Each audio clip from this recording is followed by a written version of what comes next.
आप सभी लोगों को नमस्कार। नवरात्रि की बहुत बहुत शुभकामनाएं। आइए आज हम बात करते हैं पोटाश से फसलों को होने वाले 15 फायदे।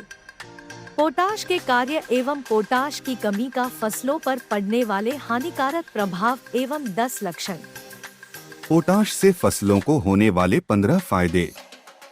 सब्जियों के पकने के गुण, कुकिंग क्वालिटी को किसी सीमा तक सुधारता है। फसल को गिरने से रोकता है तथा भूमि व जलवायु की प्रतिकूल दशाओं में फसलों के अंदर रोधकता बढ़ाता है। जड़ों को मजबूत बनाता है। फसल में बीमारी व कीट पतंगों के आक्रमण के प्रतिरोधकता रेजिस्टेंस बढ़ाता है।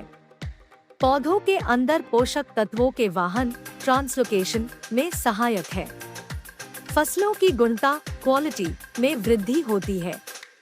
आलू व अन्य सब्जियों के स्वाद टेस्ट में वृद्धि होती है। फसल में फल काफी संख्या में तथा शीघ्र लगते हैं। पोटाश अनाज के दानों में अधिक गूदा पैदा करके उन्हें सुडौल करता है। इससे दाने हृष्ट पुष्ट व अच्छे बनते हैं। दानों में चमक आ जाती है। पोटाश की कमी में दानों का आकार छोटा रह जाता है और वजन में वे हल्के होते हैं। इससे आलू, शकरकंद, गाजर, शलजम आदि जमीकंद फसलों रूट क्रॉप्स के कंद ट्यूबर्स ठीक प्रकार से विकसित होते रहते हैं और उनमें कार्बोहाइड्रेट्स का उत्पादन प्रोडक्शन काफी बढ़ जाता है। पोटाश पौधों की पत्तियों की कार्यक्षमता एफिशिएंसी को बढ़ाता है। इससे कार्बन डाइऑक्साइड का संश्लेषण असिमिलेशन होने से पौधों में पर्णहरिम क्लोरोफिल नाम का हरा पदार्थ पर्याप्त मात्रा में बनता है। कार्बोहाइड्रेट्स का संश्लेषण होने लगता है। पत्तियों तथा अन्य हरे भागों में संश्लेषित स्टार्च तथा शर्करा पदार्थों शुगर्स को उनके संग्रहित होने के स्थान जड़ों तक सुचारू रूप से पहुंचाने में पोटाश सहायक होता है। अधिक कार्बोहाइड्रेट रखने वाली फसलें जैसे आलू, धान, चुकंदर, शुगर बीट, अन्न वाली फसलें, सीरियल्स आदि पोटाश के अभाव में अधिक प्रभावित होती हैं। फलीदार फसलों के लिए पोटाश एक विशेष महत्व का पदार्थ है। ऐसी फसलों की जड़ों पर ग्रंथियों नोड्यूल्स में नाइट्रोजन स्थिर करने वाले बैक्टीरियाओं नाइट्रोजन फिक्सिंग बैक्टीरिया को इस तत्व से भोजन का प्रदाय सप्लाई होता है। इससे दलहन फसलें लेग्यूम्स वायु की नाइट्रोजन को शीघ्र ग्रहण कर लेती है। पोटाश की उपस्थिति में पौधों में भोजन का निर्माण कार्य शीघ्र तथा सुचारू रूप से होता है और पौधों का रस सैप एक अंग से दूसरे अंग में आसानी पूर्वक पहुंचता रहता है।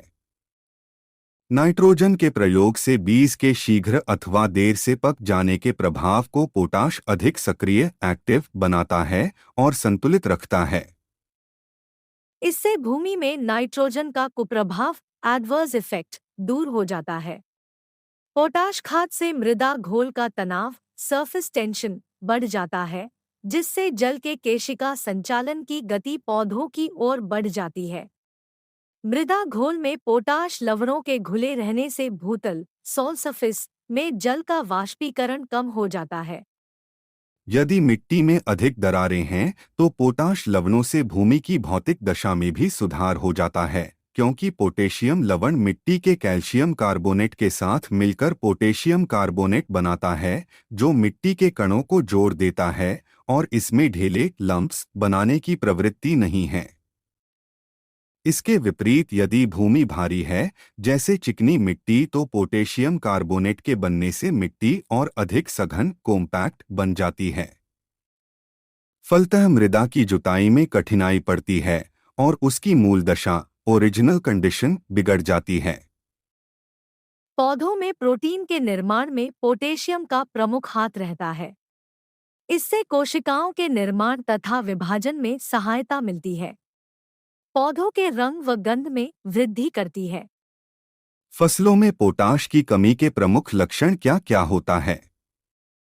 पोटेशियम की कमी में पत्तियां धब्बेदार व भूरी हो जाती है। कमी के लक्षण पहले पुरानी नीचे की पत्तियों पर प्रदर्शित होते हैं। पत्तियां समय से पूर्व ही गिर जाती है। पौधों में पर्व इंटरनोड की लंबाई घटती है। पौधों की वृद्धि में कमी आती है। पत्तियों के सिरे व किनारे झुलसे नजर आते हैं। कभी कभी पत्तियां मोटी पड़ने लगती हैं और पत्तियों के सिरे मुड़ने लगते हैं। मुख्य नसें हरी बनी रहती है। बाद में सूखकर जालीदार संरचना बनती है। कपास में फसल वृद्धि के समय ही पत्तियां गिरने लगती हैं व डोडे, पॉड और बोल ठीक प्रकार नहीं खिलते। तंबाकू के पौधों में पत्तियों की नसों के बीच में सिरों पर या किनारों पर ऊतक टिश्यू निर्जीव हो जाने के कारण छोटे छोटे धब्बे पड़ जाते हैं। फूल फल का लगना समय से पूर्व समाप्त हो जाता है। मक्का के भुट्टे छोटे नुकीले तथा सिरे पर दाने कम निकलते हैं। आलू में पोटाश की कमी से पत्तियों का रंग गहरा हरा हो जाता है, जो बाद में पीले, भूरे एवं कांसे के रंग में परिवर्तित हो जाता है। कंद छोटे पड़ जाते हैं तथा जड़ों का विकास कम होता है। दलहनी फसलों में पत्तियों के किनारे पर पीले, सफेद धब्बे पड़ जाते हैं। कपास में इसको काटन रस्ट कहते हैं। कमी के लक्षण खेत में पहले नम क्षेत्र में दिखाई देते हैं। जड़ों का कम विकास होने के कारण पौधा गिर जाता है। इसकी अनुपलब्धता पौधों की श्वसन क्रिया को बढ़ाकर प्रकाश संश्लेषण की क्रिया को कम करता है।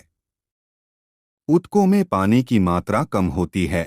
घुलनशील नाइट्रोजन की मात्रा बढ़ाकर वृद्धि पर हानिकारक प्रभाव पड़ता है तथा कार्बोहाइड्रेट स्थानांतरण में बाधा होती है। अब हम बताएंगे फसलों में पोटाश की कमी को दूर करने का सही उपाय। पोटाश की मात्रा का निर्धारण फसल योजना बनाते समय करें। कोशिश करें बुवाई या रोपाई के समय निर्धारित मात्रा का 4 भाग में से 3 भाग डाल दें, बचा हुआ 1 भाग फसल अवधि के बीच में डालें, जिससे पौधों को छोटे अवस्था से फलने फूलने तक पर्याप्त पोटाश मिलता रहे।